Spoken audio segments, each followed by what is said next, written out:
Hello, everyone, and welcome to a very special Sentience one-shot featuring the guy who designed it himself. Well, I guess co-designed it, I should be saying.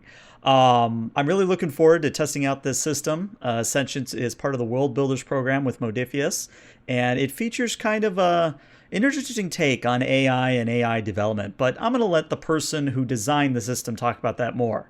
But real quick, let's get everybody introduced, and then I'm going to turn it over to Al here. But Al, you're up first. Hello, I'm Al Spader. I'm a freelance writer for Star Trek Adventures, but when the World Builders dropped, I had this concept and was super excited to throw it together. And I think all of us World Builders are really supporting each other quite a bit. So I'm excited to see what we throw together tonight. All right, Sunbay. I'm Sunbay, also known as Jeff. Um, Looking forward to this. This is a neat take. I play Alder Rain. He is your analyst data harvester. He is bipedal, two arms, and he looks like an erector set that somebody threw up onto a mannequin and he got stuck to, with big, huge flapper eyes, kind of like Wally, non-TM. And that's Elder Rain. I love it. I love it. Peter, what about you? Hey everybody, I'm Petrus Aquinas or Peter. I am playing Doran Dahl, an assembler machine. He looks like a sphere with two arms and a single eye in the middle. So you're Mike Yeah. Wazowski. Without arms, Mm. or one set of limbs, I suppose. Fair Yes. All right, Jeremy, what do you got going on? All right, I'm Jeremy, and tonight I am playing Saint, our administrator and communicator. And Saint is a small bipedal humanoid that well looks very intricate, but also very delicate, Fair enough. child-sized almost. There you go. And of course, if you don't know me already, I'm ELH. Usually I'm the game master, so I'm getting to play for once. Everybody, drop what you're doing. I'm getting to play. I will be playing Rasputin, who is an engineer who might solve personal problems of a certain variety.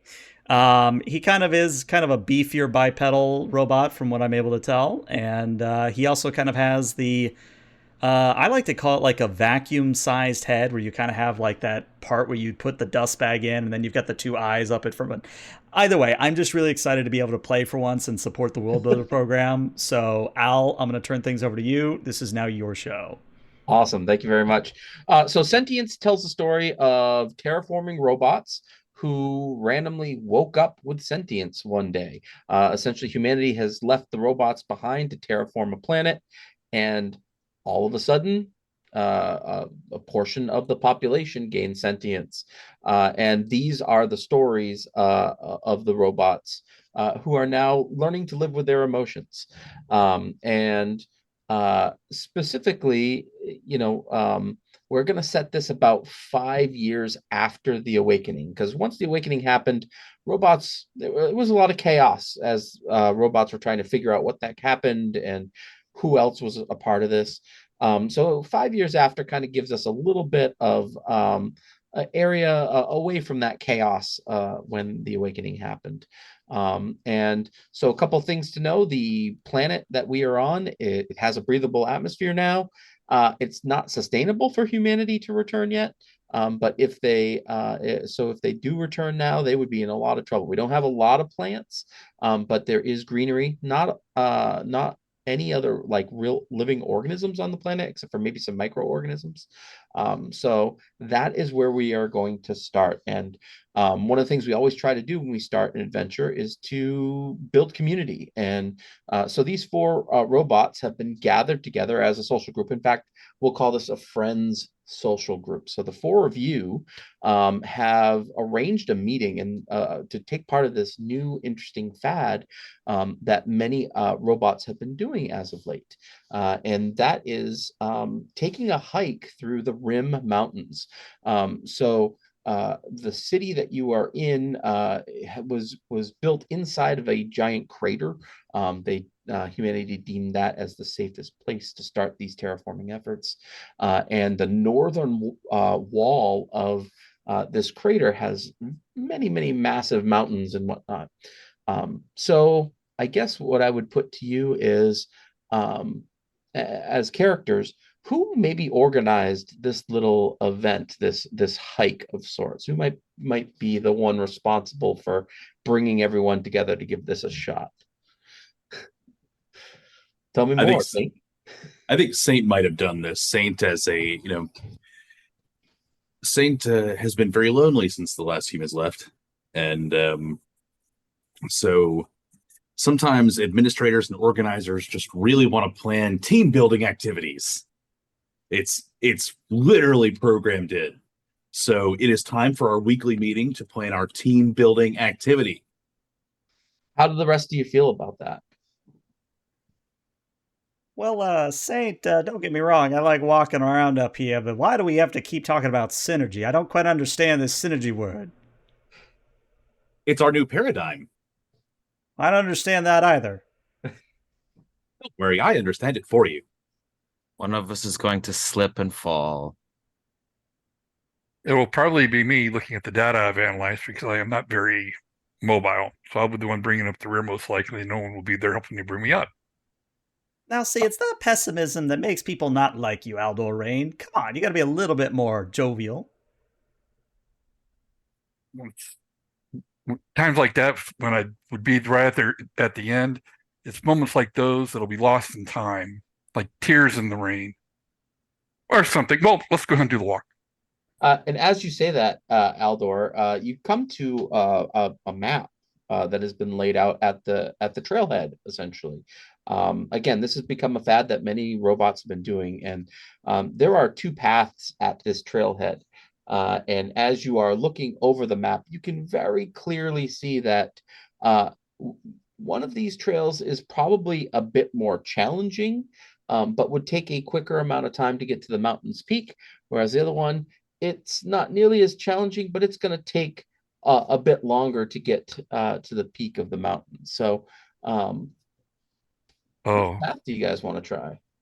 so quicker, more dangerous, but potentially less time dealing with. Okay.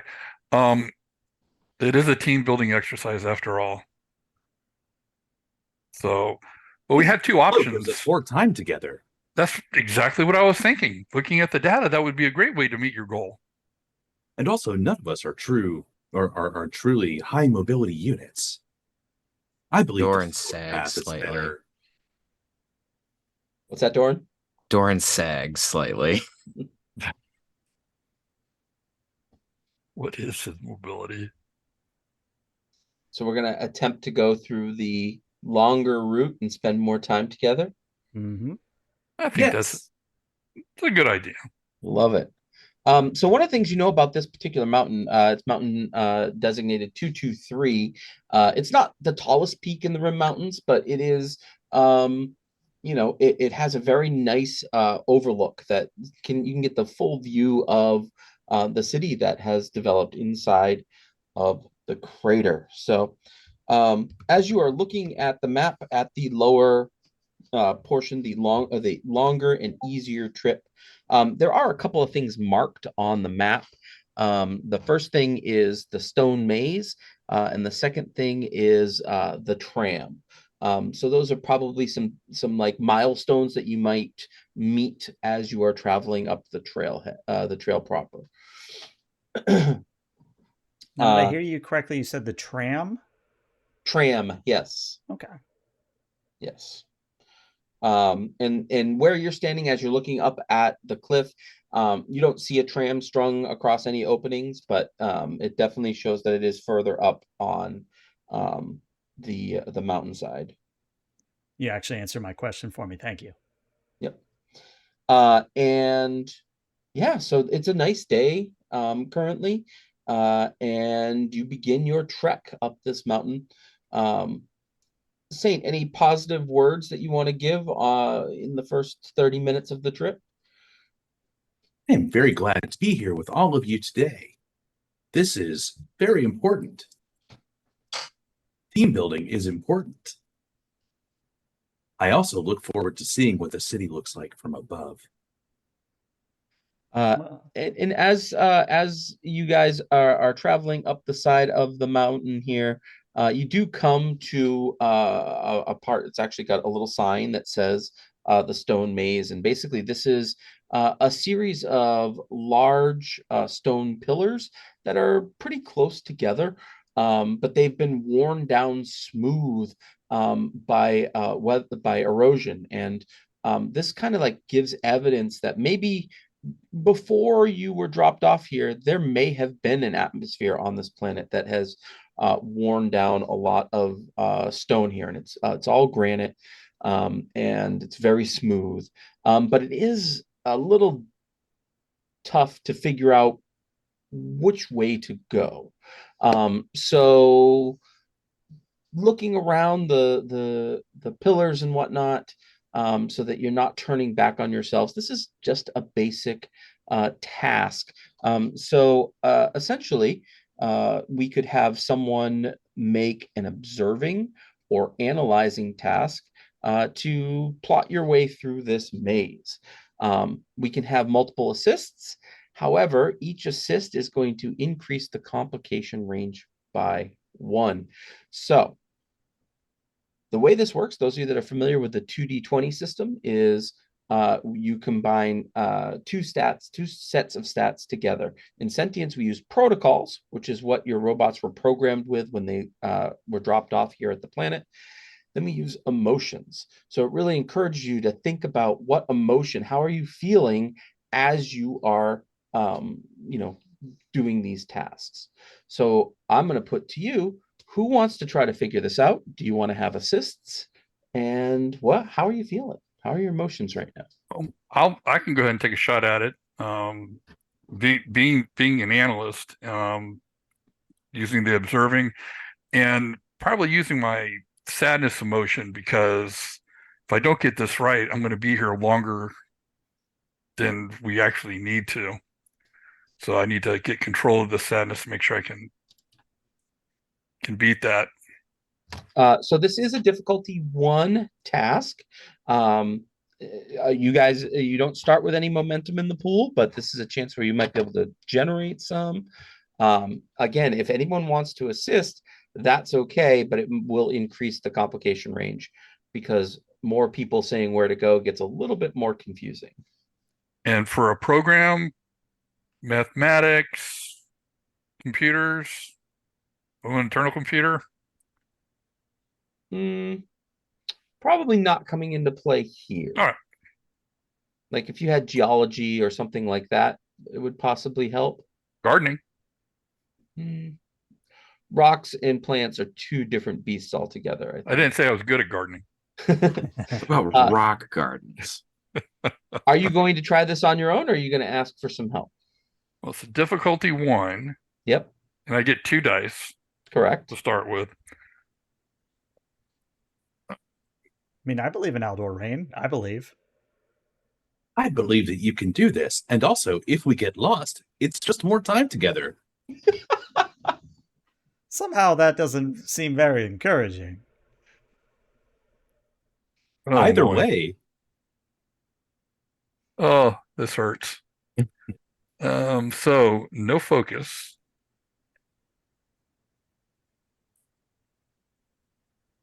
And I forgot, task number was So 10. yeah. So your emotion is what was it? Sadness. Sadness is a 7, and observing is a 3. What about analyzing? Oh, analyzing is a 4. Even better. Even better. It's true.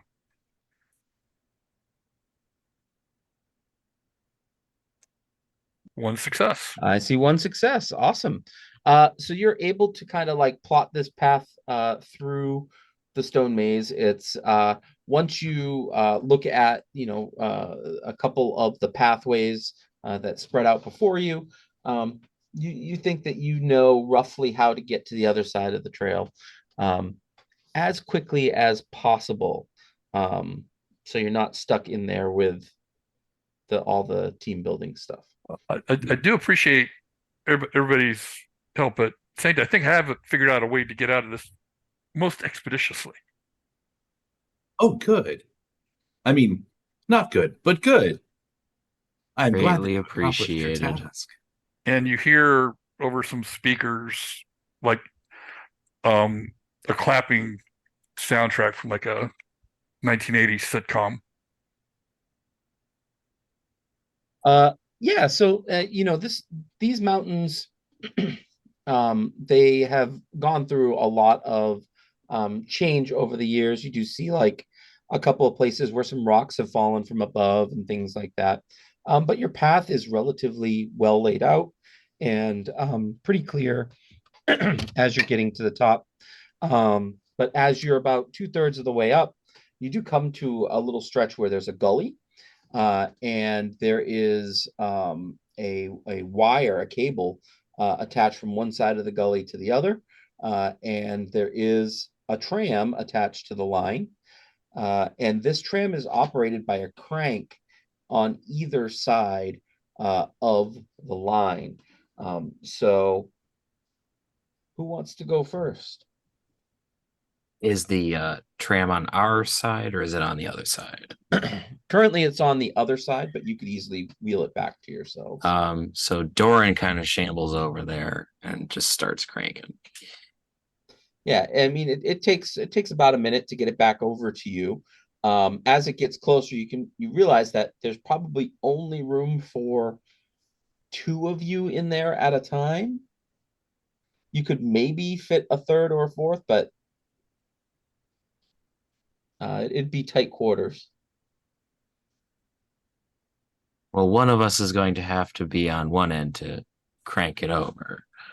So if two of you want to go, I guess I can stay here and crank it over and then bring it back. And I will stay with you. I'll go. thanks. Yeah, I'll go with Aldor Rain. But, Dorian, you don't need to sound so thrilled about this prospect. If you get any more happy, I might be concerned. No need to get concerned. So we're gonna send two people over in the tram initially. Yep. Awesome. So yeah, so sending two people over is fine. You're not putting too much weight on the line. And it's just, it takes a little bit longer than a minute now that there's some weight on it, of course. And then they get to the other side, and you can team crank it back and then get the other two over as well without even having to attempt a task. Oh, okay. Nice job. If you had put three on there, that probably would have been a bit more of a challenge. As you come around the corner, you realize that you're getting close to peak. It's been about 2 hours. It's getting to be dusk. The sun's starting to set a little bit. And you get to the peak of the mountain where there's a huge overlook. There's a couple of stone benches and things like that overlooking the city as the sun is setting behind it. How do you feel once you get to the top? Good. I am proud of us for getting this far. Would everyone assemble for a picture? Doran is joyfully taking in the view because he's seeing a structure that's like, mostly put together and seeing it all of the elements. In addition with the sun being there, just making a nice picture for him. Yeah, you're seeing an interesting so the hub, which is this giant building that houses the computer that you're all connected to in the middle. And then you see different little like offshoot communities that look a little bit different. Like one side of looks like it's like kind of like there's some neon signs and things like that. Another little area where you see it looks like a suburbia type location. So different robots kind of starting to congregate together and build their own little bit of society. And while we're up there, I need an observing task from someone. Who would like to make an observing task? I can make it. What is this? Is this prompted or is this a kind of static check? It's a difficulty 0 task, just to see if you notice something while you're looking out over the landscape. All right. I am so joyful that we managed to get up here, and this view is amazing. And I've literally dismounted one of my eyes and set it on a rock so that I can take a picture of all of us. This is great.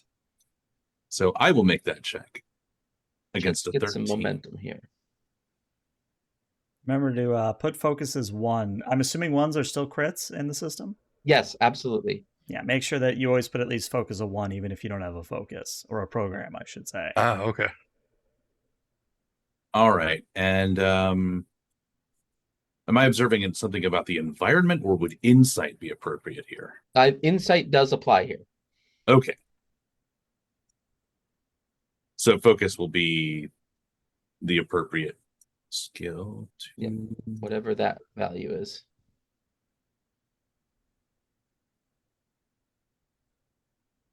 So you're kind of scanning the horizon and you're looking, at the mountains around you and see if something sticks out for you.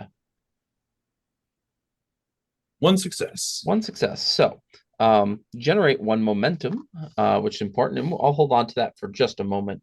Thank you. In case you want to learn some more information. But as you are scanning, you are looking across the horizon, looking over to the mountains to the east, the mountains to the west.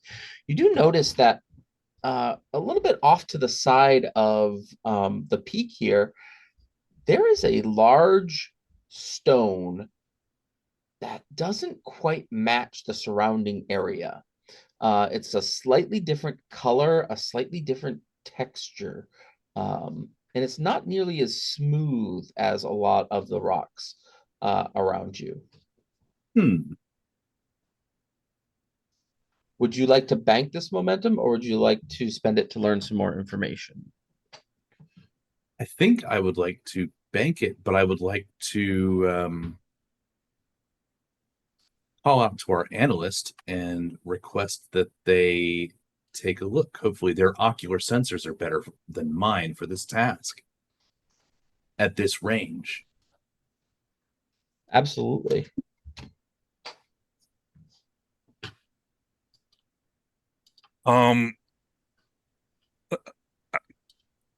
Might have something that could help you out here, Saint. I have advanced quantum processor, Mm-hmm. and I may use obtain information momentum spend once per scene without spending momentum to do so. That sounds lovely. Yeah, I'll allow you to do that.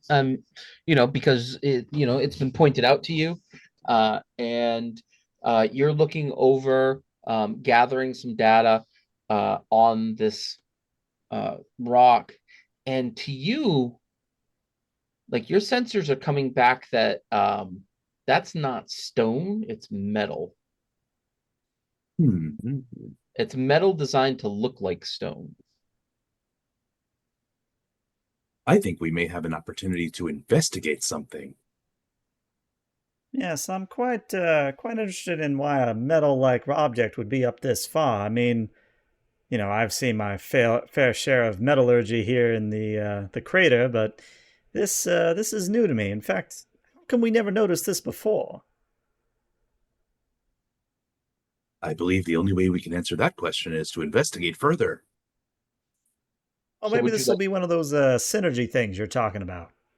Yes. Would you like to approach the not stone, the not rock? Yeah. Oh, absolutely. All right. Reckless abandon. Mhm.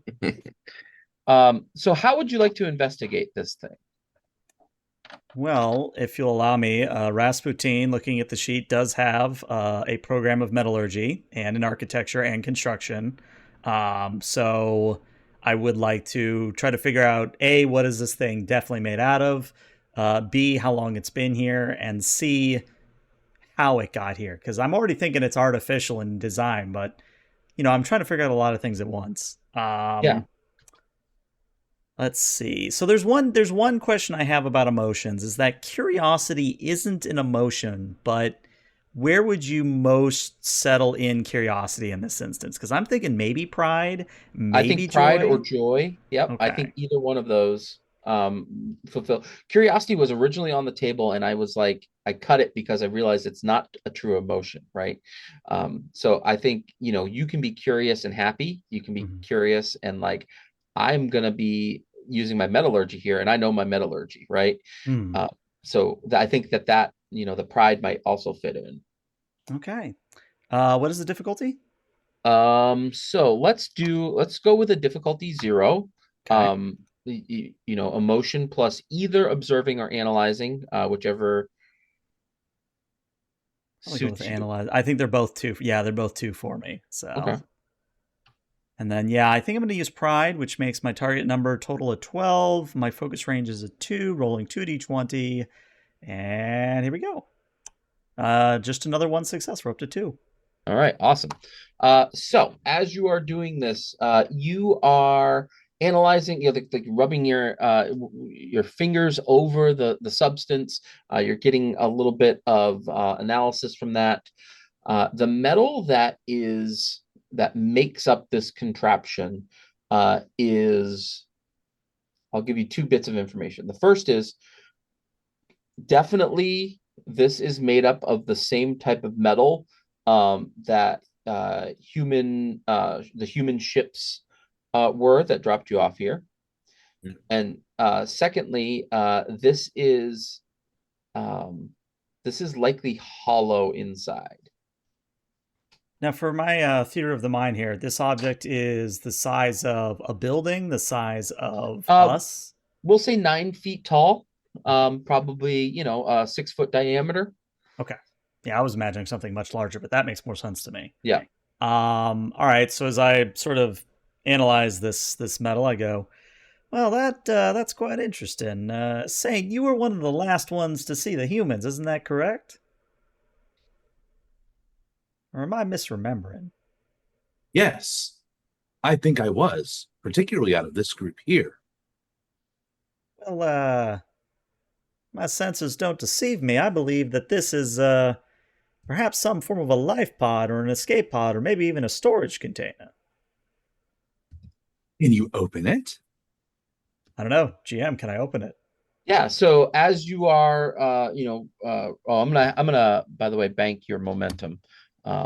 As you are, um, rubbing your hands over it to get a better feel for it, you do notice like a recessed seam, or at least that's what you believe it is, that might resemble, like a little access panel, um,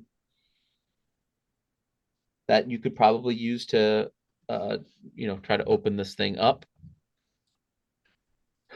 We'll say it's about I don't know, 6 inch by 8 inch um, little recess that maybe you could open up and try to get to the electronics inside. Something like an R2D2 probe. Yeah, something like that. Like there might be like a little door covering whatever's behind it or whatever. Rasputin, are you any good at hacking? Oh, no, I'm absolutely rubbish at it. If someone would like to do the honors, though, I can certainly supervise. I do have skill in that area. Well, that kind of hacking. I can punch through things. I would prefer to not damage the contents. I might be able to get inside without the damage, is what I'm saying. Ah, well, then have at it, my good friend. And Rasputin will step aside. Would that be communicating or operating? So as you go over to check out this area that Rasputin pointed out to you, you do put your hand on it and you just shift on it just slightly, and you do hear a hiss and like this panel moves to the side, and inside you do see a data port. And so this would be if you are trying to open the panel, this would be a communicating task, because you are trying to communicate with the computer inside. Now, I'm going to have you roll that as a task, and it's going to be just like obtain information, because you might be able to get some other stuff while you are trying to open this door. And would computers apply for this as Yes. well as code breaking? Computers for sure. And because this will be a difficulty 0 task. okay, I have a special ability of computer specialist. Whenever I attempt a task that involves a program or study of a computer system, I get a bonus D20. Love it. Nice. So I will be going at this. This is something I consider myself pretty good at. I'm going to Yes. be using pride on this one. So we'll be doing 10 on pride and 3 on observing for target number 13. And if I have a focus, that would be the target of 3 for observing. Yes. All right. There we go. 3 Very nice. successes. All Awesome. 3 hit. All right. Love that. I got a crit. So first thing for free is you have found how to open the door. Would you like to spend any momentum to learn more information? Yes. Got 2, so yeah. All right. So I'm going to take 1 momentum, set it aside for your first bit of information. This is this thing, as you are reading through the program, it has a like a counter for a time counter, essentially. And it dates back to the day that humanity left you all here. So this does go back to when humanity left. I found a door, and it goes all the way back to when humanity left. This object has been here since humanity left. Excellent. Would you like So to learn anything else? I why can haven't keep- we noticed it before now? Exactly. I can keep pushing deeper. It might be worth our while to figure out if this thing was hidden a little bit better than it usually is. Maybe something about the atmosphere we've created has shifted some of the sediment in the area and made it a little bit more visible. Or it could have camouflage technology.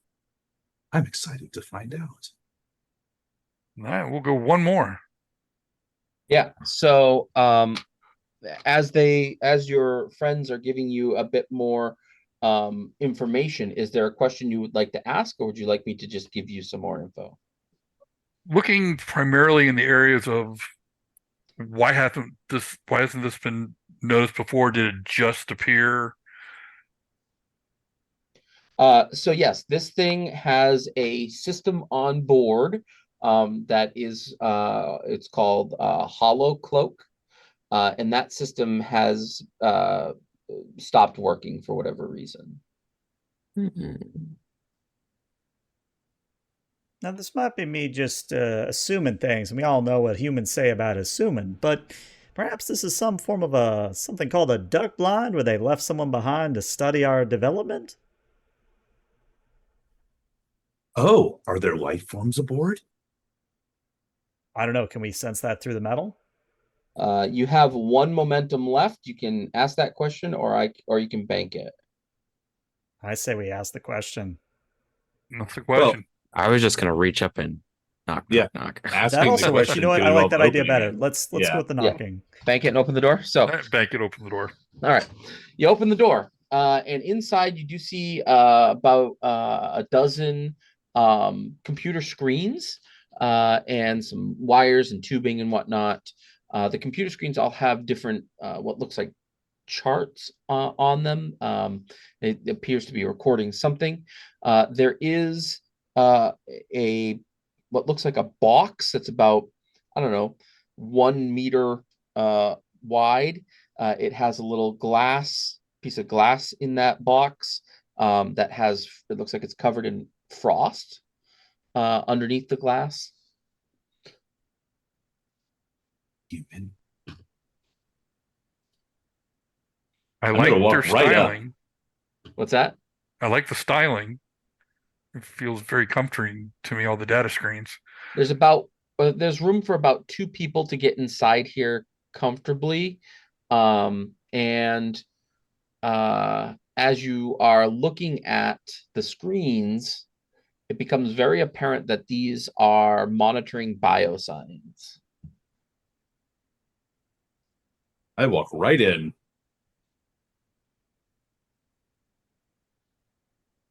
Now, Saint, is that what I think it is? I think something is alive there. I was not a medicine was not my area of expertise. Nor mine, unfortunately. You look squishy. What about you, Dorian? Any ideas? Well, if those are life signs and you don't see anything around you, either there's something that's hiding very, very well, or there's a hatch that leads down. I would like to interface with these computer systems and see if they can tell us in more, because humans very often would have limited AIs that could perform functions like medicine. Obviously, these systems are at least expert systems on medicine. So I would like to interface with them and communicate with them and see if they can tell us in words that we can understand what is going on with this life form. Yes. Okay. So first things first, humanity is familiar with cryotechnologies. And so the ice that is formed under this Yes. box, or under the whatever this box is, the window here, might infer something like that. So as you jack in, you do get the sense that this is a cryostasis pod designed with keeping something alive. Now, of course, this thing, if it dates back to when you were dropped off, it's over 120 years old. And there are, you can absolutely find just simple procedures on how to break the cryostasis if you wish. But you know that it is a process that takes a little bit of time. Yeah, I'm actually a little bit scared right now. I want to make sure that this life form survives. I want to interrogate the computer and see what the computer. Okay, so we're not doctors. None of us have medical skills, and as a leader type, I know that. But I know that this expert system that is monitoring this and is showing all these graphs probably has a better idea of the condition of this life form, and it can probably it could probably communicate with humans to tell them the creature's state. So I want to attempt to communicate with it and ask it to tell us in words, in terms that we can understand, the state of this life form, of this cryogenically frozen life form. So give me a difficulty 1 emotion plus communicating task as you are communicating with this computer. I'm very concerned. This is going to be fear driven. Would you like to buy any dice, or are you good?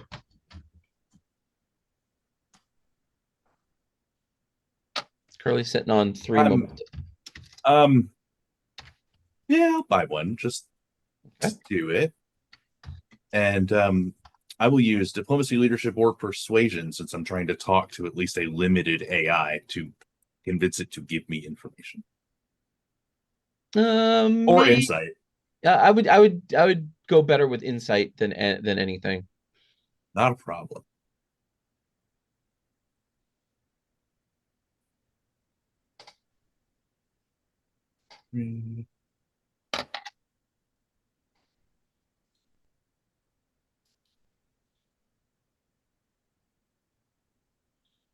Okay. Wow, 4 successes. Awesome. Wow. So it was difficulty 1. You have 3 momentum. So this organism is in perfect health. You are able to figure out how to program this to wake this organism up, and the type of organism is canine. What breed canine? Corgi. Saint, do you tell us there's a corgi in there? Yes, as a matter of fact, I would. Is there a create advantage function in this iteration of the system? There sure is. Is that a 1 or a 2 momentum spend? 2 momentum spend. So you have 3. If you guys are okay with it,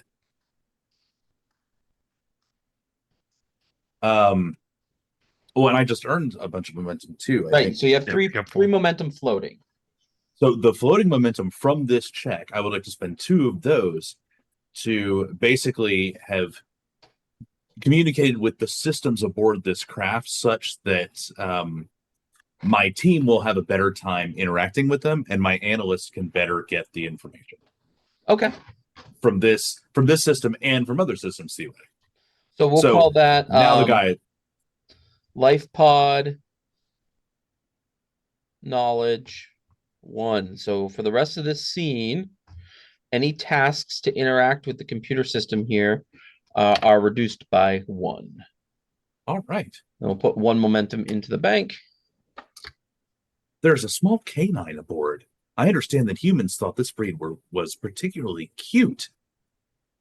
I've also managed to work with the internal systems and give us a sort of bridge, so any of you can interface.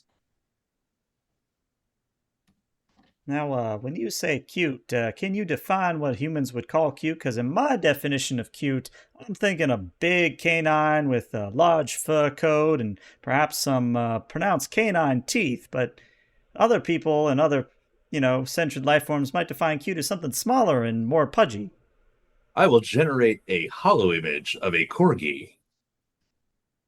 Well, that looks absolutely breakable. I feel like just looking at it, I could snap it like a twig. I believe that is a key component of what humans consider cute. I do appreciate the shape. It must be related to the ephemeral nature of life. So, I'm gonna ask the operative question here. Why is there a cryopod with a corgi in it up here in the crater? With a cloaking device. Exactly. That seems very odd to me. Is this the only thing in the life pod in the craft? Yes. It was the only thing the system was monitoring. Yes. Someone must have lost their corgi during the. No.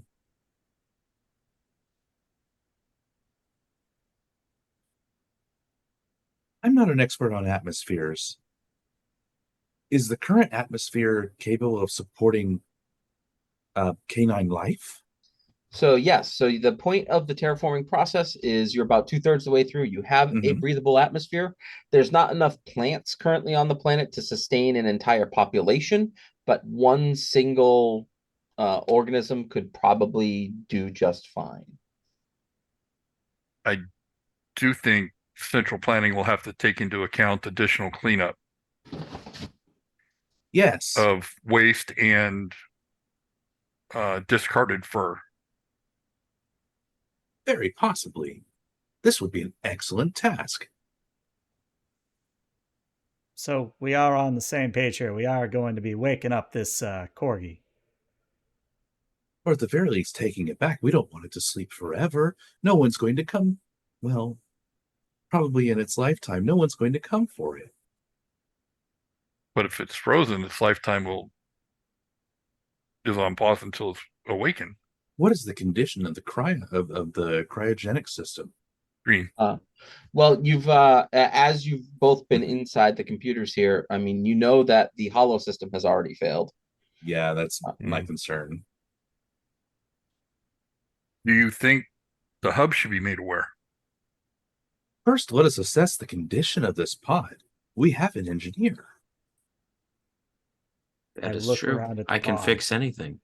Yeah. Maybe Dorian and I can work together as we're looking around. We don't want the pod to disappear. Is the goal to try to repair the systems of the pod, or are you looking to figure out how to let this dog out of the pod without? Oh, we know how to let it out. I want to see if we're under before we let everybody know that there's a corgi here. I want to make sure that we actually need to. I want to see if there's a time crunch.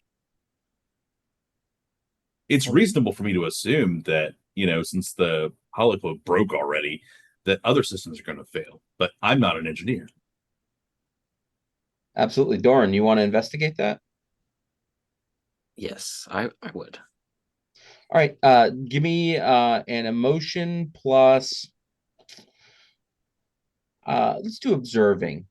As you're looking at the systems on board of this thing.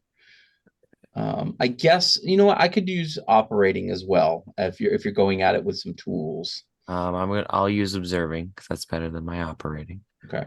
Would you like an Um, assist? Because my operating's pretty good. Sure. Absolutely. I'm I'm assuming gonna assist. use. Go ahead. I'm gonna use pride as my emotion because I'm very proud of the fact that I'm an engineer and can And go Doran, through. let me just make clear: you're just looking at the structure and the stuff inside, or are you actually going into the computer system to try to do? I'm not going into the computer Okay, systems. I'm awesome. looking for mechanical failures. That's what I thought. Yes.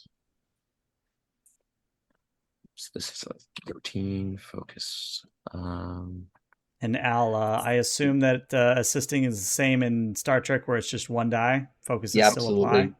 Yep. Would my focus of fine details or repair come into play here? Fine details will. Okay.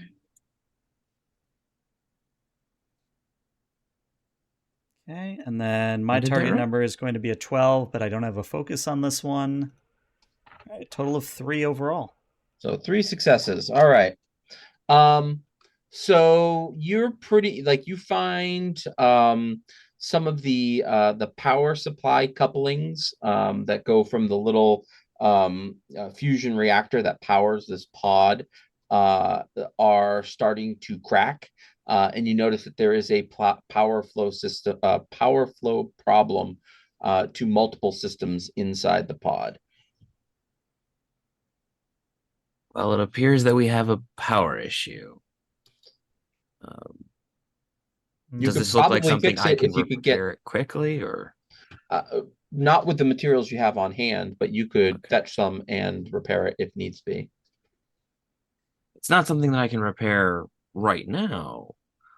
But I can repair it with materials if we go back to Yeah, the and it's facility. kind of unpredictable in a way that like something like systems could start failing at Okay. at any time. It could take a week, it could take a day. Here, like it's Yeah, so I'll explain but because of the damage to the power couplings, it does appear that the power is intermittent at best and potentially could fail at any time. So we need to begin the controlled controlled cryogenic release process immediately. Well, If we want it to live, yes. actually, I have a real quick question out of character before I say anything. Sure. This structure life pod thing, is it heavy enough that we couldn't take it down with us back into the city? It would be a challenge. You could probably rig up a system where you could pulley it down. It would be difficult. So I take it. I guess in character, what I'll say is, well, as much as I'm a fan of letting the poor corgi out, we must be a little bit aware of our situation. I mean, if we let it out, it'll live, what, 5, 6 years at best? Perhaps what we should do is we should rig up some form of a transport function and bring it down back into the city where we would have tools and implements on hand to better repair this thing rather than having to do another trip up here. Are this craft's entry engines still functional? There are no entry engines. Okay, so this was ballistic and just This was placed here. oh, it wasn't even launched. It's literally a Correct. oh. Placed here with a dog. Correct. What if This is a peculiar craft. it And is? Doran, I'll give you one more thing too. You Mhm. would be a little bit concerned about the power problem if you start transporting it. Yeah, the more we move this, the more the couplings are likely to detach or disintegrate.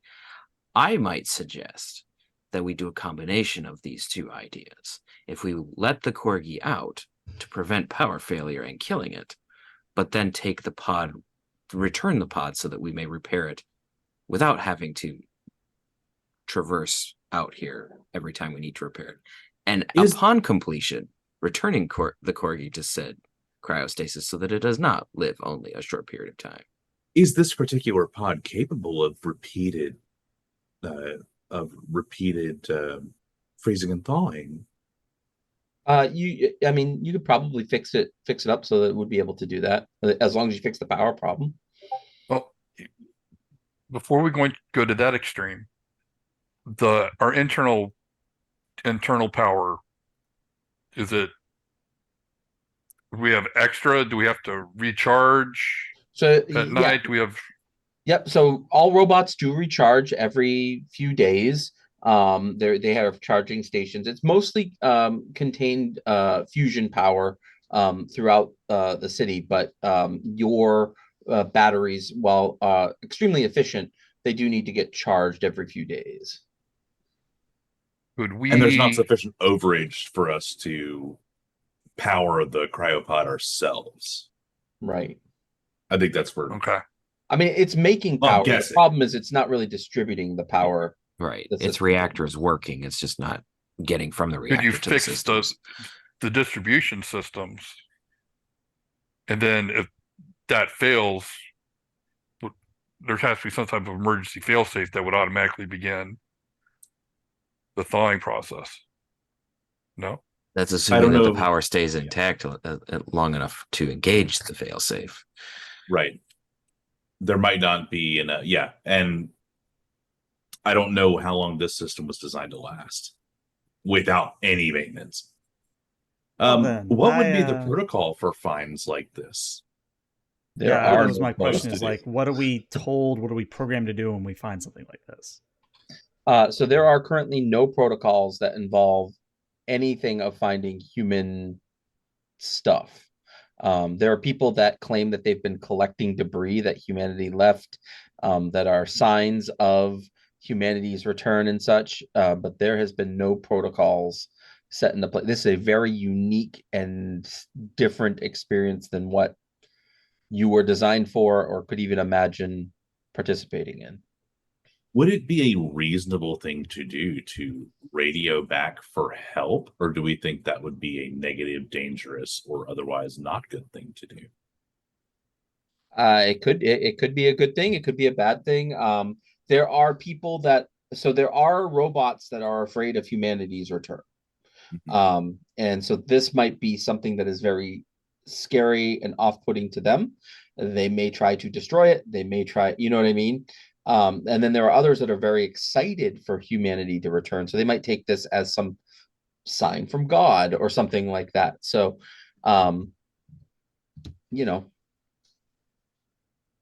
you could reveal this to the world right now if you wanted, or you can try to. Well, I asked about letting the hub know, because to me, this is a sign of humanity's pleasure with what we've done. We're well on the way to having a workable atmosphere. I mean, this is just a sign of them getting ready to come back.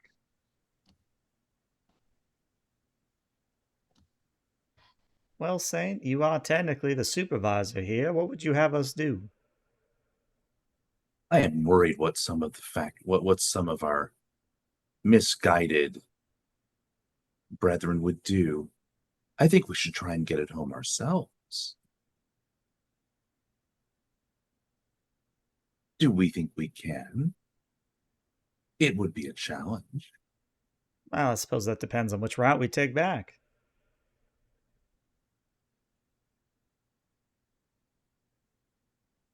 The quickest route was the most treacherous, and that was without carrying a 9-foot tall, 6-foot spherical object.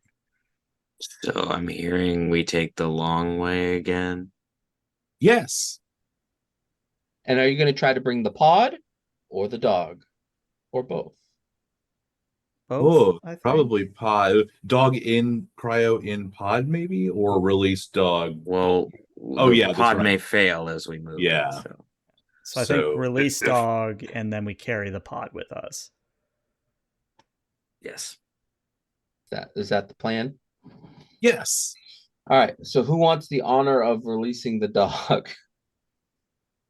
I nominate Dorian. Okay. So the procedure it takes about 45 minutes actually to thaw the dog out and for it to start waking up and kind of coming to its senses. Oh, wait. Are there provisions for the dog aboard?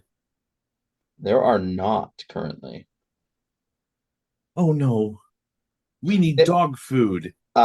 Like that stuff was actually like being injected into their system. You know, We need food for it. you do. What do dogs eat? Dog food. What is dog food? Dried chunks. I don't think that Doran has this in his database in any way.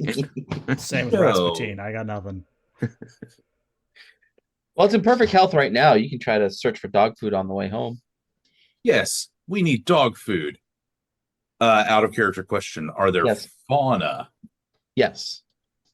Yes, there's plenty of vegetables. Oh, sorry, no, there's no animals on the planet. There are Okay. plenty of vegetables and plants that can be used to create a meat-free diet for an animal. So thawing process takes place. Door opens. Little corgi puppy gets up on the side, licks Doran's Finger. gadget fingers, and is like yipping a little bit. And I'm going to do something here that I don't do very often. I'm actually going to spend 8 threat. Oh no. Reversal. Here we come, everybody. Yep. Here's our reversal. So the dog jumps down on the ground and like starts running laps around this structure. And out of nowhere, coming down from the sky, is this drone. And the drone has this swoops down and like drops this cage on the dog and lifts the dog into the air.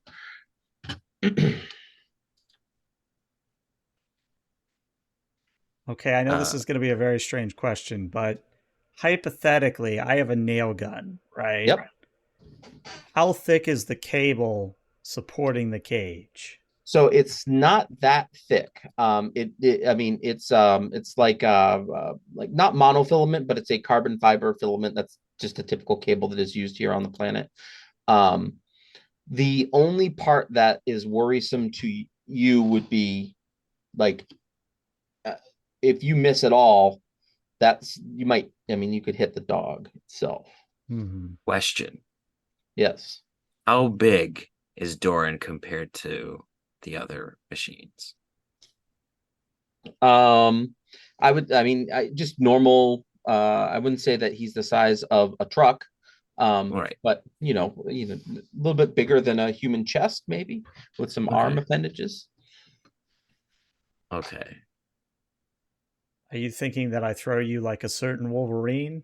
Yep. All right, I love this plan. Let's do it. So Rasputin turns to Dorian and goes, all right, I'm going to throw you up there and you're going to do your thing. You ready? Let's do it. All right. So we're going to call this. So normally a ranged attack would be an operating task, but I think that this could also be a surviving task. I mean, I For kind of me, like both. yeah. Both are good for me because Yeah. I'm going to use anger as my emotion because they're stealing our corgi puppy. We can't have that happen. They sure are. That's kind of where Doran's at too. He just found this thing. I was like, oh, it's interacting with me, and now it's captured. No. So unless you're going to give me gravimetrics or vehicles as a focus, I don't think I have one or a program. Gravity. Probably not. I mean, you're not manipulating gravity here, so Well, yeah, I am probably- to throw him a little bit. Well, Robotics. You're throwing a robot. I am throwing a robot, yeah. so your goal is to get Doran up there so Doran can hang on to the cage. Is that what I'm hearing? Well, I guess that's the question. Do you want to be thrown at the drone or at the cage? Well, if you throw me at the cage, then I can like swing up and tear it, and then the cage comes down. Okay. Or you can throw me at the drone, and I can just punch it, I guess, until it falls. I like throwing you at the drone. I think that's probably our better bet here. Okay. All right. So, and it's a much bigger target than trying to hit, something smaller. So that would still be difficulty 2. And I think that surviving makes more sense here than operating. Okay. All If right. you're So not that's a using 13 something. overall. We have what do we have? We have 3 momentum. 3 momentum and no threat currently. How do you guys feel about me spending one? Well, no, that's for pride. That's not for anger. How would you guys feel about me giving him 1 thread and spending 2 momentum? So I'm rolling 4. Yeah. Okay. Something like this. All right. It's important. Yeah. All right. Gotta get It's that cool. cool. Gonna be 13. Focus 1. 3 successes. Nice. So you're gonna generate 1 momentum. Doran has crashed into this drone effectively. Let's say, let's not say effectively. Let's say that Doran has made it to the drone. Made it or mated? Made it. Okay. Probably not enough to really deal any stress to the drone, but now Doran is there to make a melee attack if Doran wishes. Or if Doran wishes to do something else, they can do that as well. Got an attack that does knockdown. Yeah, I would like to. I have my crushing claws, which deal knockdown damage. Is this like a drone that has like We'll say it has multiple 4 rotors. Four rotors? Okay, I want to go for the starboard 4 rotor. Perfect. And kind of, since I know how things are constructed, go after the one of the servo mechanisms to try to throw it off course so that it starts to spiral a little bit if I can. All right, sounds good. So this would definitely be a surviving task. Yeah, I think, well, I guess I would allow you to use operating as well. If you're trying to disable a piece of this drone. Okay. Because it's not actively fighting against you or anything. Right. I am going to use operating just in case. I will use anger. Want my dog back. Would schematics help here? Sure. You probably have every robot schematic in the world in your database. So we'll call this difficulty 2. Okay, because my combination of those 2 is a 10. Would everyone be okay with me using a momentum to get an extra die? Go for it. Yeah, good. Even more if you want. What do you think? Should I try for more? Or? I say this is fairly important. Shoot for at least 2 more die. Okay, so that would be another. How much momentum do we have? Just the 1. We have 4. So I'd have to. Oh, do we? You do have 4 momentum, right? So I would burn 2 more to get another die. So you're going to spend 3 momentum to get 2 dice to your pool. Mm-hmm. Sounds good. I think the risk reward is good there because we know how I roll. I don't know. Maybe Sentience will be a different game for you. You never know. Here Famous goes. last words, of course. Okay, no 20s. That's good. That's good. 2 successes. So you have disabled this rotor. Great job. Now, however, this thing is going to crash into a cliff face. Oh no. So everyone gets an action aside from Doran. Doran has disabled this thing. How are we going to stop this from crashing into a cliff face? Doran is hovering, right? He's got. I am hanging from the but bottom. your primary drive is hover, right? No. Okay. Oh, I walk like Gorilla this. arms. Okay. Okay, I have a crazy idea. Hear me out. So, Aldor, you've got a fiber optic whip, right? I have a fiber optic whip. It's unreliable, but yes. What if we do this Indiana Jones style and we use your whip so that Doran can grab our corgi friend and get out of the way so that I'm trying to figure out how to imagine this. So as the drone is coming in towards the cliff face, Doran drops down, gets on the cage, detaches it, drops further. The drone hits the side of the cliff. Big boom, big explosion. We all love it. Then we use Aldor's filament whip to pull Doran up and, keep him from crashing Look, into the crater. I hit Dorn with an unpowered fiber whip. Yeah. I don't I know. like it. Let me look at Saint. Saint, you got anything? A proton beam. I could theoretically shoot the drone with a cable. Maybe that's what you could do. Is that you have to do the specific shot at the right moment to hit the cable, and then we have to use Aldor's whip in order to get them safely to the ground again. I like this plan. Sounds like fun. Mm-hmm. So this sounds like Aldor, you are going to start doing an action. And it sounds like, let's call everybody else's roles in this an assist for this action. So in order to execute this is going to be challenging. It's going to be difficulty 4. So Aldor gets the lead, and then everyone else playing their part will get to support in however they describe their assistance. I don't get to support, right? Because I already did my thing. Well, we're going to let you cut the thing away if you wish. Okay. Yeah. I'll cut it if the proton beam doesn't. Right. But I'm going to have to. Actually, I'm better used assisting by rah-rahing, by encouraging, directing, managing the timing is what I'm going to do. Sounds good. Then I guess I'll take over with the nail gun if need be. But yeah, I'm going to ask the question here. So values, we have them. How do they differ from, say, Star Trek Adventures? Love it. So Star Trek Adventures uses values in a way where either you are playing to your value or you are challenging a value.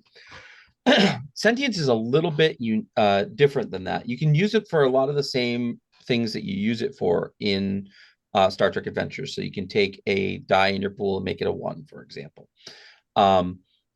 The difference here is we use something called value sacrifice. And when you sacrifice a value, what's actually happening is your robot is allowing its AI self to take control of a situation a little bit more. And you kind of like let your emotions go and just let your robot side come forward. So what's called a value sacrifice. You actually find a value that least applies to a situation and cross it off your sheet.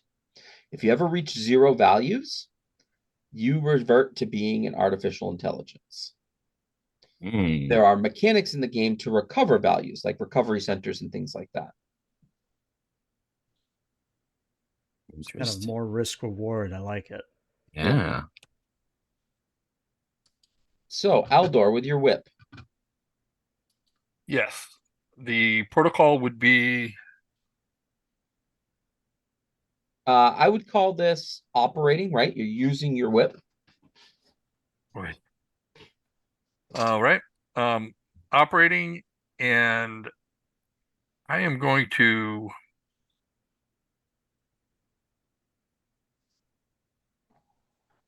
There's currently 1 momentum and 1 threat in the pools.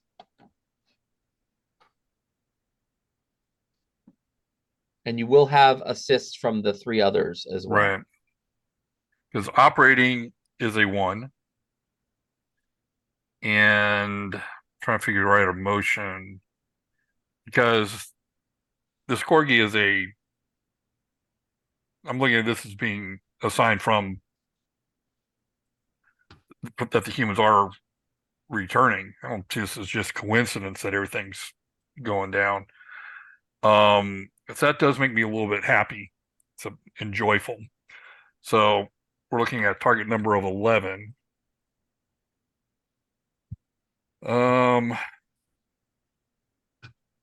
Let's go with 1 momentum for a 3rd die. Target number 11. And focus. I'll be breaking his code. No? No. Okay. No, this is Worth a shot. you getting into melee when it's not something that you do best. So this is the Oh, best no, kind of that is true. situation. I love it. So you need to No, get a success in order for anybody to assist you, right? right. So right now you have 3 dice. Do you want to buy a 4th dice by adding to threat? Yeah, let's go ahead and do that. Okay. So 2 to threat. Just having that one for my protocol makes me nervous. There we go. Well, good start. Yeah, We no need, what, 2 complications. more? So 2 successes. So Saint, rah rah rah. Yes, Communicating. I'm going to. Yes, I am. I love my team and this dog, and this needs to happen.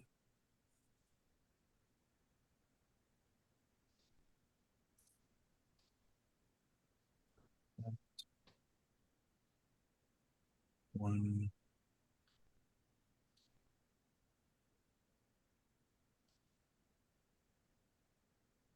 Hey. All right, you're up to 3 successes. All right. And then for my nail gun shot, would that still be operating? Yes. Yeah, you're operating your weapon.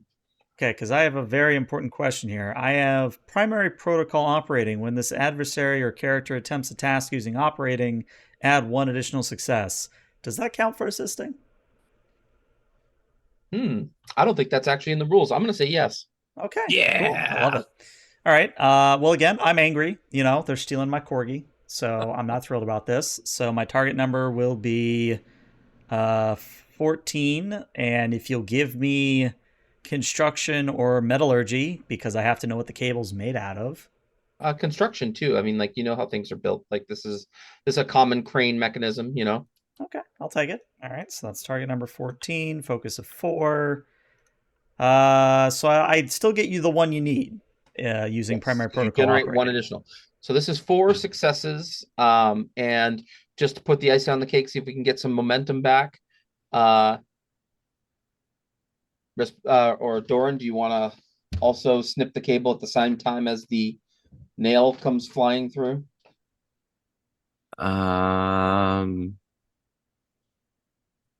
Let's just go for it. See what happens. All right. Um, We'll give you in this case you can use either, let's say, surviving or operating. they are the same. Okay. So, yeah, that's not going to be helpful for me. So I guess I'll still be using anger here. Yeah. Just a chance to generate one momentum into your pool, or 2 if you get a crit. Yeah. Okay. So I'm rolling 1 die. Oh. Well, there's my normal rolls back. Yeah. Yep, here we are. Yep. Shouldn't have What? rolled. Oh, you rolled a 20. Shouldn't have rolled. All right. So here's what happens. So everyone, so you succeed in your little task to free the cage. Of course, in doing so, the cage does slam into the side of the rock face. But luckily, Doran was there to cushion the impact. So the corgi is safe, but Doran gets a little bit crushed, and takes some stress damage here. Let me see. So only 2 stress, and Does I my believe you have resistance come resistance into too, so you play? kind of shrug that off a little bit. Okay. And you should be you get crushed in between there, but you're made of sturdier stuff than that, and don't I'm kind of shrug that industrial off. construction. I am fine. Now, the other thing, as you are getting smashed into the wall there, Doran, you do notice on that drone, as it's crashing into the wall, a logo on the side that is very interesting. So, like, maybe who this drone belongs to. I'm going to use my ocular appendage and snap a picture so that I can show it to everybody else. Yeah, so you find that this belongs to a company, a recent upstart company in the last 2 years, known as Evogen. And Evogen is it builds like home robots that like clean houses, protect houses, help with gardening, that type of stuff, which is interesting. Hmm. Interesting. So I'm going to get myself off of the cliff face and down to where everybody else is, I Sure. guess. Um, very carefully, since I have two limbs and I'm still trying to maneuver with the corgi cage. Yeah. So you have a corgi that is safe. What does the drone do? The what? What does the drone do? The drone smashes in the cliff face and kind of Oh, okay. breaks So it. it is destroyed. Yeah. Okay. Explosion. Yeah, there's a little explosion.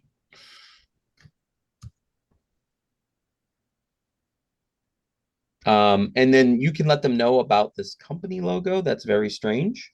Yep. So I'll get down there, put the corgi down, um, probably pry it open, or however I get this cage open. And then I will project the image of the logo for everyone. Like, this looks like it's Evogen, if I'm recognizing this logo right. Don't know why they would want to come capture a dog, though. It's something new and exciting. They probably want it for themselves. Maybe. But also, I don't think they generally build things like this. It's not that I've seen. I don't think any of Programmed. us build corgis. Oh, I meant the drone. Oh, I don't think anyone builds a corgi. Would you like me to try to come up with a schematic to build a corgi? this seems like an excellent long-term project. So as you start looking Doran into regrets his Evogen comments. a little bit more, the big thing that some of you have noticed is on a couple of your social media feeds, tomorrow there's a giant home and garden show that's happening downtown, and Evogen is one of the keynote speakers there.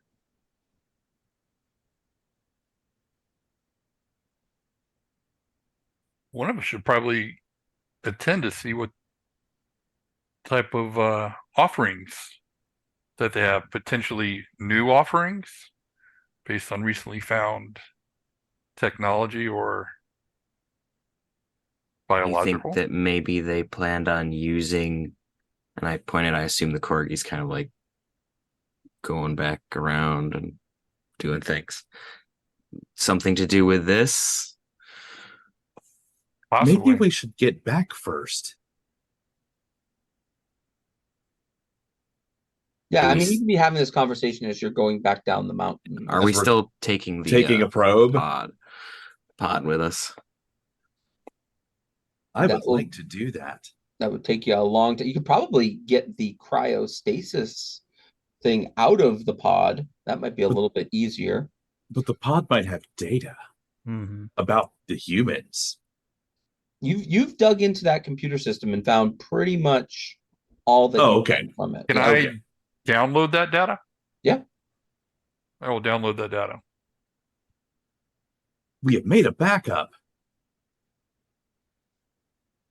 So then, yeah, Several, one for each of us. I think we rip out the cryo system and then head down the safe path, quote unquote. Yeah, that would be a lot easier than moving the Yeah. whole pod. Is the now if we take out the cryo system, which was probably a very power intensive thing, can we turn the holocope back on? Sure, if you want to do that. Evogen sucks, and we don't want them getting this. I'm gonna write Yeah. that on the outside of the. That would be let's call that a difficulty 1. We'll say emotion plus operating task to redistribute the power that That's was going to the cryostasis to the not my holocape. skill. So I can do it. Again, I have operating, and I get an automatic free success with operating, so we're good there already. I also have dysregulate, which means whenever I buy a D20 with threat, I can re-roll that a D20. So I'm going to do that. Awesome. I think this is a matter of pride because Rasputin wants to not destroy the cryo chamber and wants to keep it intact. So that's going to be a 10 plus a 4 for 14. Would you give me construction as a program? Yep. Okay, so my target focus will be a 4. And let's just see what happens here. Chance to generate some momentum as we move into the second half of the game. Mm-hmm. Let me see. So with my extra success from primary protocol, that's already 3. Yep. I'm going to attempt fate, and using my dysregulate pride, I'm going to re-roll that 18. Yes. Because, it's a one-shot. Live a little. There we go. Another extra Nice. success. So that was difficulty 3. Difficulty 1. So you generate 3 momentum to go into the bank. And you have gotten the cryostasis pod out and redistributed power to the hollow field, which is now active. I would like to mark this location. Yeah, since you it's put now cloaked. a GPS flag on it. Yep. Geotag. Yep. And are we at a place where we could possibly take a break? Yep, that's Perfect. the goal. Yep. So we're now about halfway through. You guys, you're able to get down, and then we got to figure out what we're gonna do next. Dog food. Time to take a bathroom break and a water break and All that. take care of ourselves. All right. Stream. We'll be back in about 5 to 10 minutes. Stick around. And welcome back to part 2 of our Sentience one-shot. If you're just joining us, well, we rescued a corgi. And that's kind of the highlight of our lives right now because we found a corgi. Because all games need corgis. But I'm going to turn things back over to Al. Yeah, and the question looms: how did this company know that the corgi was there, and what are we going to do with this corgi, and so on? So I'm going to put that to you all as you come down the mountain. Are you going to go to someone's home? Are you going to notify the authorities? What's the plan here? We need dog food. Do we know any cooks? We're robots. We don't cook. Some people cook for fun. Yeah. Some of us tap dance. Elder Doran just kind of stares at you for a second. Elder Does Rain. I have do a garden. I do garden. I have multiple fries, and some of them do have protein content. Okay, I You retract have, what my is statement. it? Potatoes and mushrooms? Soybeans. Oh, Soybeans. that might Those work. contain lots of protein. And then spinach. I think that they could come up with a adequate nutritional supplement. I'm sure if we access the database, there might be something of expositional value or some recipe. Yeah. So we're going to bring the dog to Aldor's house? Is that what I'm hearing? He has fields. Dogs run through fields, I right? don't have fields, but I have a garden. Close enough. It's the closest we have. And then are you? And then you're going to try to. It's my garden. Gardens are better with dogs. And you've got a cryostasis chamber that needs to be rigged up somewhere. You can do that in Aldor's house as well. Probably mine would be my guess. Since it wouldn't be abnormal for Doran to have things that he's putting together. All right. So what else do you want to do? Are you gonna just go and live your lives, or are you gonna notify any authority figures, or there are emergency response organizations that do have some police officer type folks. Are you gonna upload your information to the hub on this thing? Were there any reports about the explosion on the cliffside? No, there weren't many. There weren't any other hikers out on this mountain today. Were there any reports of a mysteriously appearing and disappearing stone pillar? No. Were there any reports of a drone departing the city? So yes. I mean, you can, if you go through the logs, I mean, all this air traffic and things like that is monitored. And this drone launched from somewhere within the city, one of the big factories where robots are assembled. Does it belong to Exogen? Yes. Registered oxygen. So that will be one thing we need to do is find information on Exogen, and somebody. Oh, I wanted to go to the. I will go to the Oh, that show That was expo. the happening. show. Yeah. Yes. The Home and Garden Show. Because of the garden part, I would be interested in personally. I will dog sit. I was gonna say let's Don't let's do it this sit on way. the dog. I think that's the term humans use. It's already a short dog. Get its It- legs. It I means don't think you can ride this animal. I think it means watching it to make sure that To it manage. doesn't Yes. perish. Well, Oh, perhaps that Doran and, makes sense. perhaps I'll update my Doran and I database. can dog sit, as he's put it, and Saint and Aldor, you all can go enjoy that little show. I did do a little reading. If he does make waste deposits, save those in the area for me. I can use that as fertilizer. You have cleaning implements in your house. Why? I To don't make a retrieve the mess. waste. I suppose we could borrow a fabricator. You can make, yes, you can make things. Can you make a 10-fingered glove? I wasn't thinking I needed a glove, more like a Hooper scooper Shovel. attachment. Oh, that could work too. I have shovels.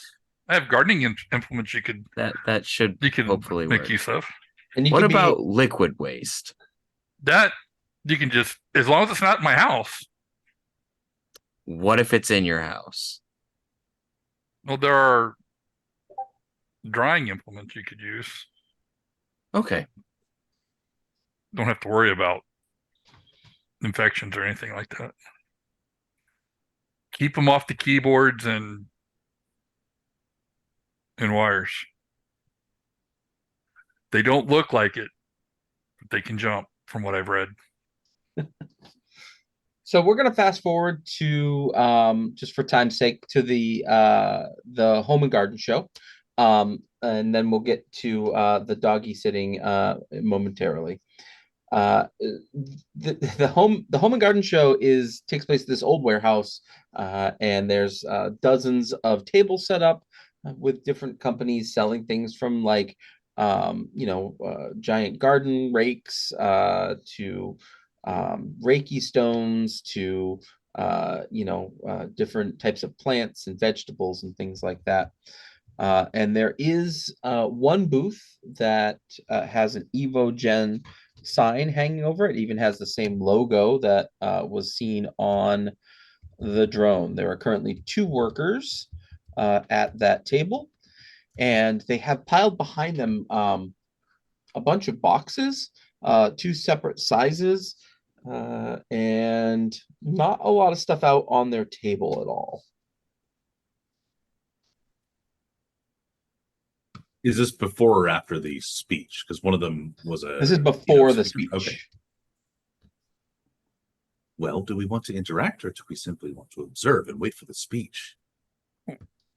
How is traffic? Does it seem like there's kind of tribal knowledge around around people in the know that are people coming and buying whatever is in these boxes, or are they just kind of chilling until the speech, at which Okay, at which point theoretically people would buy these boxes. You assume that as you're watching people moving by and talking to the workers, that these boxes are not currently for sale and won't be until after the speech. Do we want to talk to them or do we just want to observe? Let's observe by asking. I'll ask and you Hello. observe. Okay, well, you can do that too. I'll observe. Hello? Welcome to EvoGen. Thank you. What do you have today? We've got the Juggernaut 2000 model, and we've got a few vacuum robots that also can use liquid for cleaning. And we've got a big surprise coming in about 20 minutes. Oh, what's the surprise? I was told It wouldn't to be not much open of a these boxes. surprise.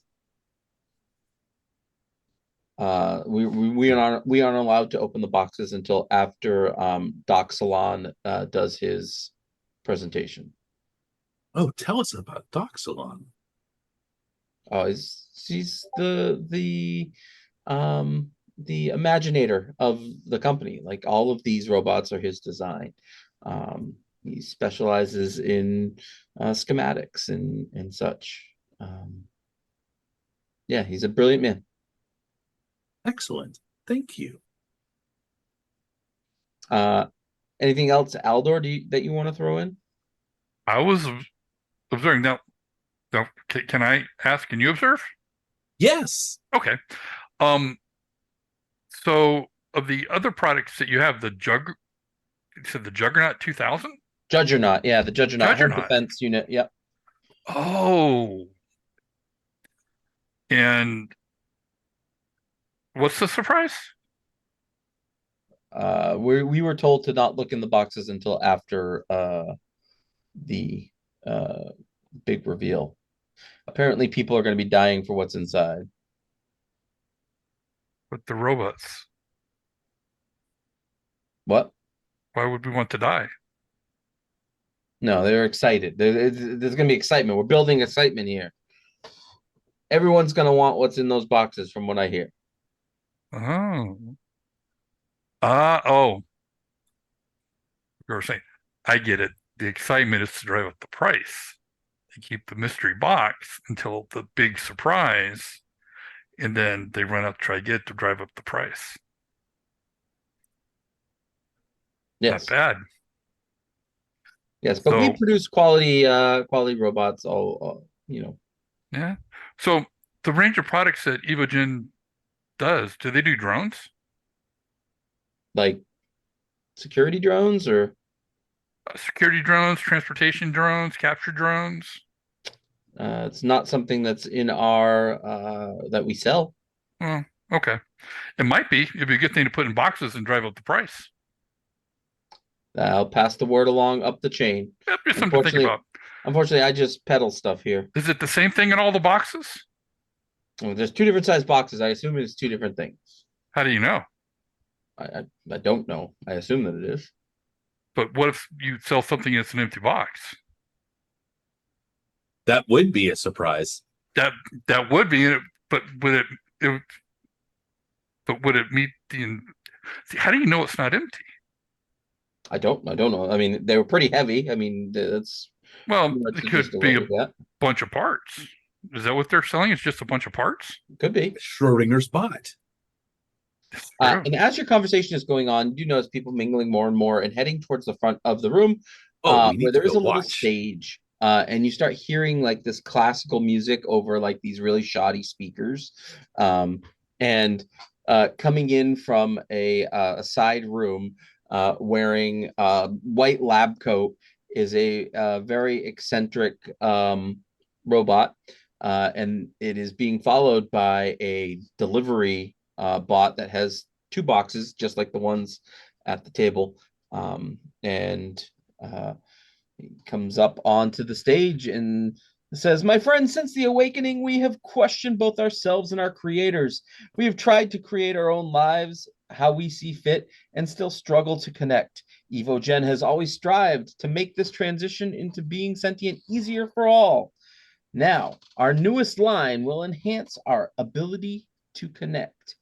And the delivery bot has these little arms come out and starts opening the boxes and removes them. And inside there, you see a robotic cat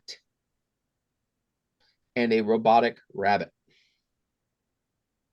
And he says, with our new line of companion helper robots, our ability to connect with the bloom will bloom and our evolution will continue. Now for sale at the EvoGen booth, our first 2 companions of the line. And you see people like gasping and starting to like quickly make their way to the EvoGen booth. I'll say over to saying, I heard the boxes were empty. And as that starts happening, let's go over to the 2 with the dog sitting. So you've got your pet. It is making a mess everywhere. It likes to chew on stuff. So that's kind of like a full-time process, like trying to protect that. But as you are, dealing with, chewing on everything and whatnot, you start doing a little bit more research on EvoGen, and you learn about Doxalon, the same character that these folks are looking at.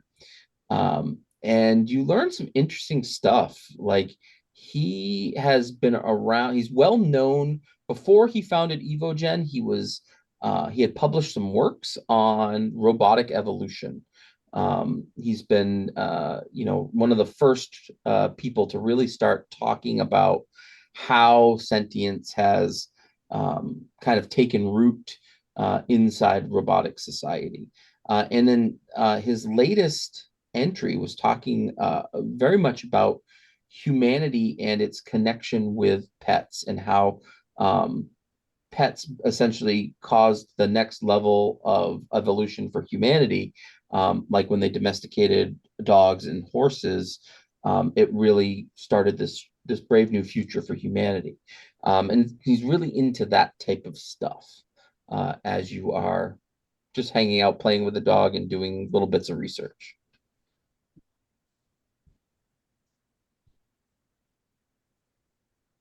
Well, Doran, as much as I enjoy making sure that this corgi doesn't wreck the place, are you getting the same feeling about this exogen imaginator that he wants the corgi so that he can make robotic corgis? To help further robotic evolution, it would seem. Indeed, indeed. And I'm just curious, if he were to have other models of companions, let's say not just limited to corgi, perhaps some form of a feline or perhaps a rabbit of some sort, you don't think that those were in other cryopods, do you? It's possible. He could probably get the shape from a database, but the behavior might be hard to emulate. Perhaps that was why he was trying to find the corgi. That would track, yes. Perhaps I should send a message to Aldor and Saint to see what's going on with them. Yeah, you can open up. So because you're connected via the hub, you can literally just send text messages to your heads up displays and communicate freely that way if you wish. All right, so I text Aldor and Saint. Be on the lookout for so-and-so, the Imaginator. See if he unveils anything that vaguely resembles a pet. You immediately get a picture back of a cat bot and a bun bot. Bunbot. Better than egg bots that we've Yes. run into in other games. Mm-hmm. Yeah. Yes. God, that takes me back. Anyways, that's both interesting and alarming because, again, if he's getting that behavioral data from a live subject, that means there's more corgi-like pods out there. He's Dr. Robotnik. That would be concerning if there are more pods with more living creatures that have failing power systems surrounding the city. I think we're going to Seems- have to go back up into the mountains again. Yes, we need Oh, to God. find more pets. We need Aldor to and Saint, prevent chaos. is there anything else you want to do here at this home and garden? Do you want to go and investigate? Do you want to go and purchase a Yeah, robotic do we want to buy a cat bot and a bun bot? I think you have to. By the catbot, will the corgi chase the catbot? Oh, that's Well, it the depends. question. What breed of cat is Enrichment. it? 'Cause A metal one. Right, but if it's like a Norwegian forest cat, I've heard that those are quite big felines. I don't have a frame of reference. Out with game I info. believe it is designed to be cat-sized. I'm sure it'll be fine. I'm sure Yeah. they could also surveil us through its eyes. Yes, that was my next concern, is that this might be a wider conspiracy, but I don't want to get too far into the weeds here. Spy I can catbot. keep one of them. You want to get one? I mean, you can absolutely grab one, right? I'd Yeah. buy a cat bot, All right. And and I guess a bun bot as well. the worker is, oh, so you're going to buy two. Excellent. Yes. Yes, we believe that these will be great in your homes. It'll help you become a better Evolve. person. Yes. Aldor, are you going to grab any? No, I already have my hands full. Okay. I have to go I look will- at some of the new plant stock and seed stock. Saint, why don't you give me a difficulty 1 communicating task Okay. as you are talking with this person that is giving you your pets. What is the intent of the check? This is to see if they toss any information your way, just via chatter, essentially. Oh, I'm a joyful communicator, as you all have no doubt noticed.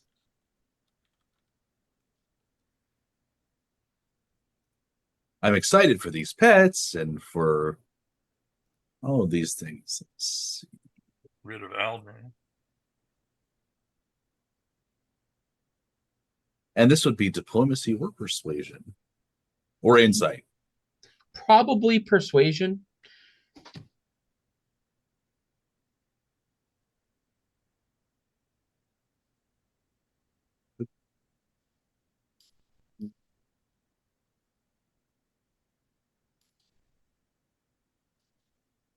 Hey. 2 successes. All right, so you're going to generate a momentum there. Mhm. Before we bank that, let's talk about what you learn here.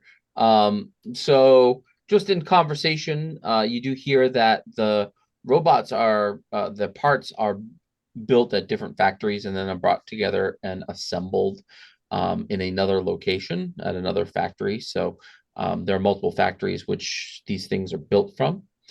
Would you like to learn any more information? Excuse me. I can see asking. So, where did you get the behavioral data for these? I think that's a really good question. Is that something that we want to spend the momentum I earned here to ask? Okay. That'd be a good one. Well, the person's like, I'm not sure on that, but I did hear that Doc Salon, around the time when he started developing these robots, he also set up the Genesis Recovery Center at the same time. And that's fairly intriguing to me. Would we have heard of the Genesis Recovery Center? Yes, Genesis Recovery Center has been open for about 2 years. It is a center that helps robots regain their values if they've lost them, or to establish new ones. as a leader and someone with the particular talent that I have, is this someplace that I would be even more familiar with, since I am particularly good at guiding robots down that path. You've probably been there before. Yeah, you assist others. And it's known for having lots of different rooms. Like there's an acid bathroom, there's a yoga room, things like that inside. Is there a live cat room? Not a live cat room Yet. yet. Okay, is that the information we want to get? I think short of asking the Imaginator himself, I don't think that's all we're going to get. I think that would be a bridge too far at this point.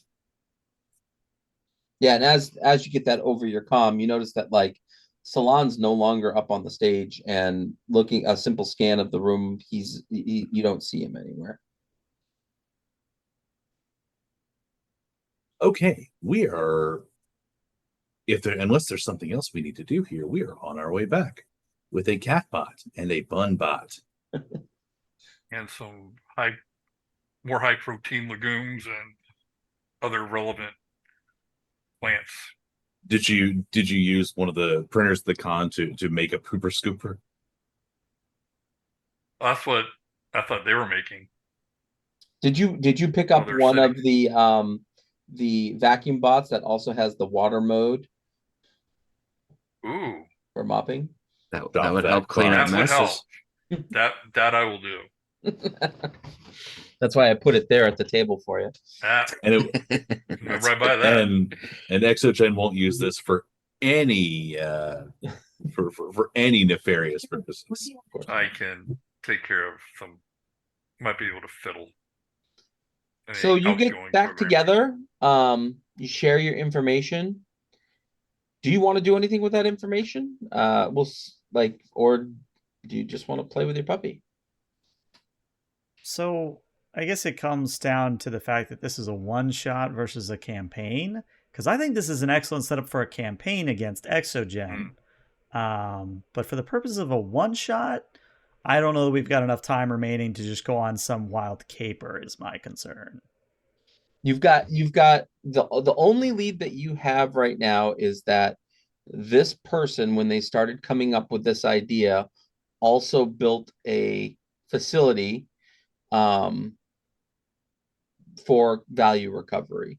You could go there and investigate and see if there's anything there. I don't know. I mean, I will put it in everybody's court at this point because, looking at the time, we've got maybe another hour left before we've got a hard stop. But how's everybody feeling? Do we want to keep going? I can go a little bit more. Yeah. Yeah. Because I wanted to look at the vacuum mop bot to see if on its protocols of any information gathering and transmitting, if it was collecting any information, as well as look at the bun bot and the cat bot. Yeah. Should we take it back to my house before we even go to your house then? Yes. Yeah. Interestingly, so as you are investigating those type of things, there is no tracking whatsoever devices in these robots. Mm-hmm. I guess must be part of the awakening, but my lack of faith in the good intentions of Doc Axlon and Exogen seem unfounded. These are clean. I am still suspicious, but I don't know that we can. I mean, we didn't buy them to use them. I would like to keep the cat bot. Would you like a bun bot? Well, I don't know if I have a dog at my house now. I don't know if one of the others might care for a bun bot. And do bunnies chew cables? I don't know. A lot of cabling. But on that note, the mop bot. I'll take that one. Okay. Then So shall Saint, we? so Genesis Recovery Center, again, like I said, you've helped here before. Mhm. You guide friends through meditation and things like that. Um, you know the receptionist, they let you right in. They ask you what type of recovery room you're going to be participating in with these folks. Um, but otherwise, they don't really try to stop you. Um, uh, you know, they trust you and recognize you. We could always all go and check and see if they've introduced new pet therapy. Good idea. Yeah. Or I could go. Well, we do need I think someone you to might stay. find out more on your own, interestingly Yeah. enough. Likely. Now I'm worried about the state of my house. It's fine. The Do you confidence want to level discuss with the people at the front desk anything specific before you go looking around? Well, I'd asked them if they have a pet therapy room since the pet bots were just released. They respond no. However, Doc Salon has been spending a lot of time in the acid baths lately. Um, That sounds lovely. he's been making his presence known here a bit more than in the last couple of months. Than he When has does he normally come? I know he's very busy. all hours of the day. It's not there's not a regular, like sometimes it's at night, sometimes in the morning. He's always a whirlwind whenever he goes anywhere. Okay. One thing to ask, and this is kind of a system question. Is there a luck or a fortune or any kind of I would like this to happen mechanic? Just well, you can create traits Great advantage. too. Okay. And then other than that, it's sacrificing values to do specific things. Oh no, this would be a pure spend of wow, isn't it convenient that he is here right now when I go check the acid baths. Kind Uh, of a meta spend. so yes, so let's say he checked in about 10 minutes before you did. Okay, cool. Then I shall go to the acid baths myself. All right. So as you're looking at the acid baths, there are three robots inside. Um, none of them are paying any attention. They're like senses are like they are just like loving their dip.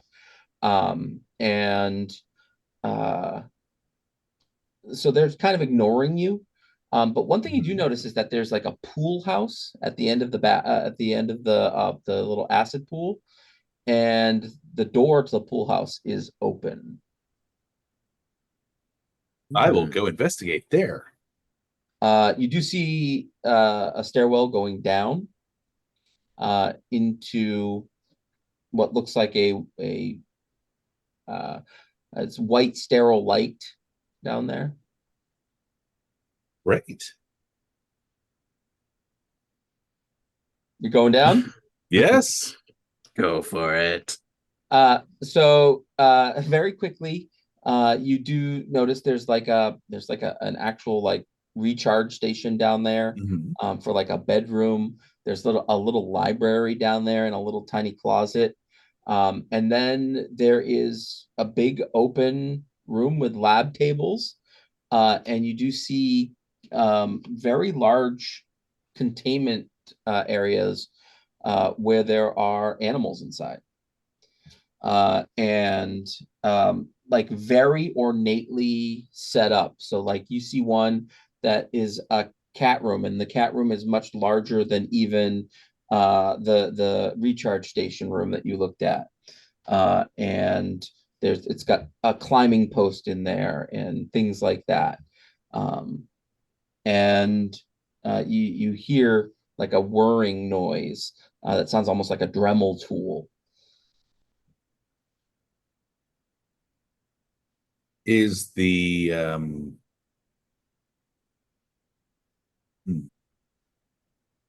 So there's a cat and a bunny, no doubt. And there are other animals here. Yes. And in fact, as you start looking for more, you hear, oh, sorry. Yeah, I just finished the canine prototype and I'm working on the weasel prototype right now. And then like looking up from a computer screen, you see the doc. And it like very shocked. Oh, I'm sorry. Can I help you? Oh, I saw the door was open. It was. I've been in a hasty today. I'm sorry. I've got to get this ferret model out today. What is it I can help you with, sir? I'm just marveling at your collection. He seems a little like I'm not taken aback. He's just surprised that you're down here. Yeah. And he says, yes, yes. I've been taking a lot of analytical data on and motion capture of these animals. I'm going to go look at the cat, Mhm. unless he stops me. No, I bought one of the cats today. and looking at the cat in there, it's almost a spitting image of the actual feline that is in this little cat room.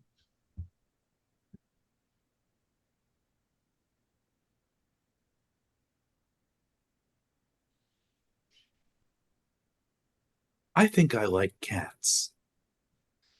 Oh yeah, they can be annoying, but some of their agility was really fun to map into the system.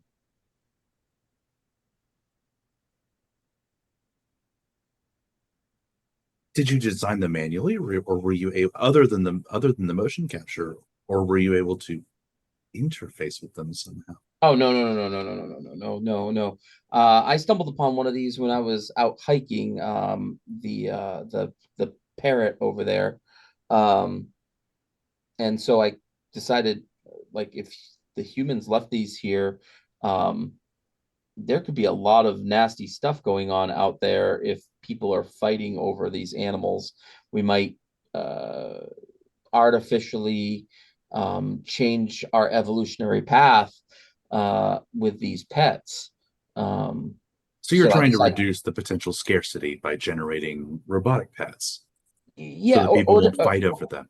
or to give robot kind a chance to show that they're ready for this type of thing. Do you know what I mean? Um, like to prepare them for what having a pet might be like. We don't have a lot of context for that, do we? No. And as you're looking, like I said, Mhm. there's 8 stalls altogether. One of Mhm. them looks like it is set up for a dog. Mhm. Though there was no dog in there. And yeah, you think like you see like 7 different pets, like a ferret and a turtle and so on. And like you get the sense that this dog um isn't trying to torture them, isn't trying to experiment on Yeah. them, is literally just trying to figure out how they work. Yeah, I'm actually not upset. In character, I'm not upset. Yeah. What will you do with them once? I mean, you have a cat creation and a rabbit creation. Yeah, like I said, I want to make sure that robot kind is ready for this next. I mean, clearly humanity evolved once they acquired pets, and I want to make sure robot kind is ready for that, and have it be at our hands instead of humanity's hands. These experiments or sorry, the robots are an experiment to see how robot kind would react. Domesticated animals did not live all that long. How do you have breeding pairs? Nope, there was only one of each in the pods that I've found so far. There might be more pods out there. the humans clearly left them here for a reason. I don't know if it was to test the atmosphere before they got home, or if they were trying to do an experiment with us.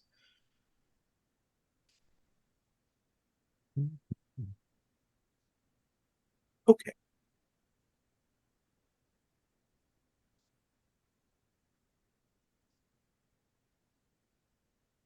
I don't know. But other than that, I can hook you up with a prototype if you'd like.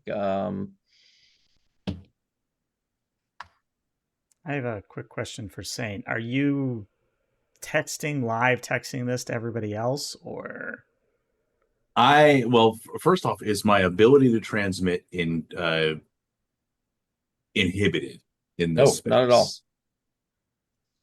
Then yeah, I'm probably sending at the very least a text log and an audio log. Then Yeah, you guys can interact with him at this point. I would say maybe this is the best place for the dog, and maybe we could help with this. Yeah, that would track very He well obviously from what you. has more resources. Yeah, I mean, from what you're saying, he'll be able to take better care of it than we could. And the bit about preventing us chaos of people wanting something that's only a one of. We definitely do not need more chaos and confusion. Excuse me, what? Would you like to see how some of these animals interact in a less controlled environment? Tell me more. We have the dog. Oh, Little that one. was you. I'm sorry about the drone. We just weren't expecting it. Please don't send another. We will bring you the dog. If that's what you want, you can take much better care of it than we can. I think it's best to keep minimal eyes as possible on these, because the questions that arise are far more vast than I think we can imagine.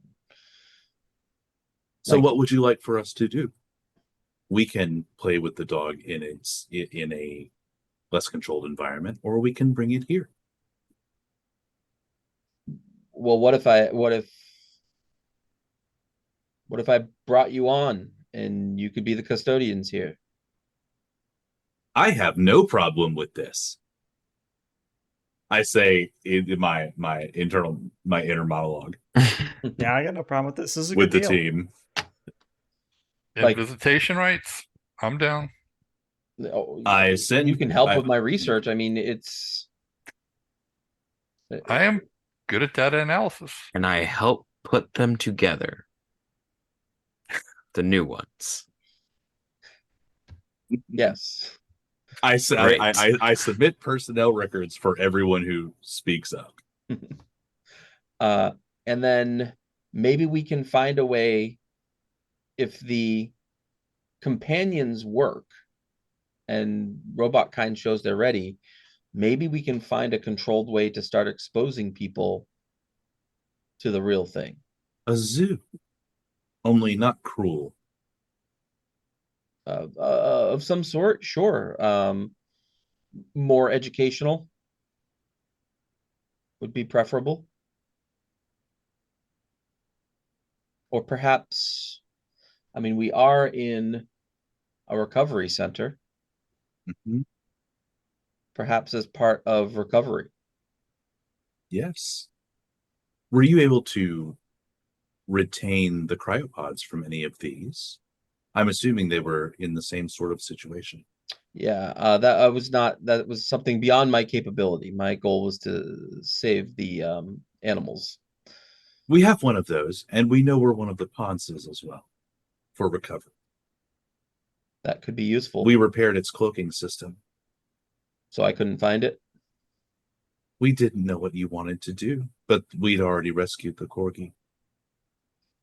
Corgi, that's what they're called. This particular dog. That's a species name.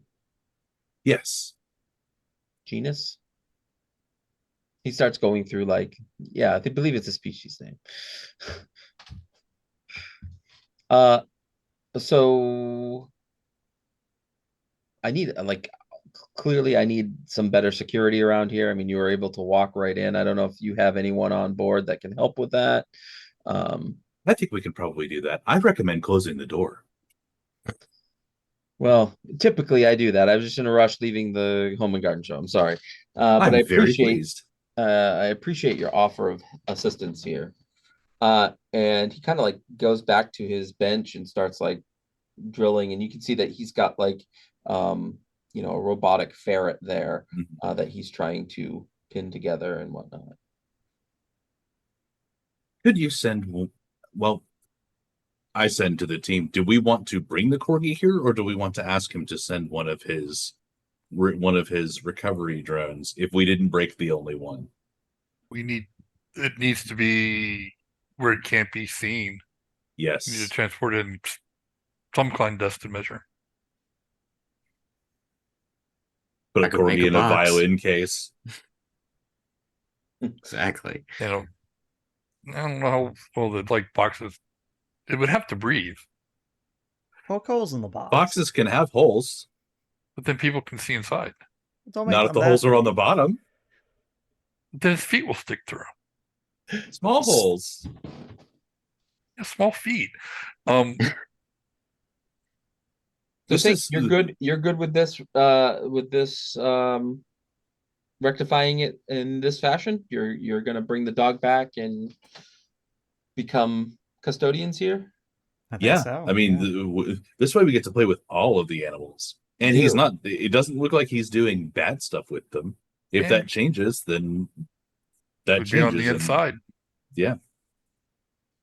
Yeah, all right. So I with the transport of the corgi to the facility, and you all introducing yourselves to Doc Salon.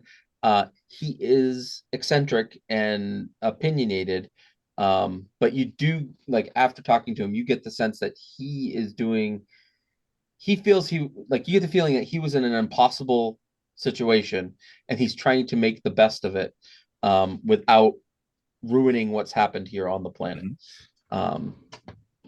And over time, you learn to trust Doc Salon, and and we can kind of wrap it up there. Excellent. Well, thank you. I do want to say thank you for running this. I know I had fun. Hopefully everybody else did too. I will say though, I was expecting a dark twist. Like I wasn't sure if this was going to go like one way or the other, and that's why I was being so paranoid. But I'm glad it ended up in a classic Star Yeah, Trek kind of definitely. ending. It was the So same way. it is built in there. Like at that point in time, if you come in hot and heavy with Doc Salon, he's got a swarm of robotic cats that will come after you, which I would love to see at some point because that's just funny. But I think that the point of Sentience, and for all those you watching, is hope, right? Like this AI crap that we're going through right now is so brutal and so scary, and I'm so sick of like Hollywood and television making AI the bad guy. So in this case, we put a little spin in Sentience that AI has a potential of becoming something amazing. And that's really where I want the stories to go. Now, of course, different GMs might feel differently, different players might want different things. And you can make the system however you want it to be. But yeah, I try not to put dark twists. But if it goes that way, it can go that way. And combat in the game is pretty rugged. There's because every robot starts with 2 resistance, which means it can sometimes be pretty brutal getting into a melee fight. So yeah, well, thank you for having me. I appreciate it. And Yeah, you're welcome. Thank you for letting us play. so typically at the end of a session, what would happen is you would get a chance to get some character rewards. And one of the rewards of this is you get a robotic pet of your choice. And then you ask 3 important questions. And that is, did I learn something new about myself or one of my social groups? And if the answer to that question is yes, you get 1 character point. The second question that you ask is, did I make or lose a relationship with a different social group. And you get, if yes or no, you get one, or sorry, if yes, you get 1 character point. The last one is, did you use at least 4 of your emotions in a way that made sense throughout the game? And if so, you get a character point there. So you get a maximum of 3 character points at the end of a session, which can be spent on different things like raising one attribute by 1 and lowering another by 1, for example. That costs 2 character points to do. If you want to just add a character or add like a point to your love emotion, that costs 10 character points to do. So like it's a lot of cool things that you can do with the character point system. Nice. All right. Well, YouTube, this is where we're going to say goodbye, but Twitch, stick around for a little bit longer. But YouTube, we'll see you later. Bye-bye.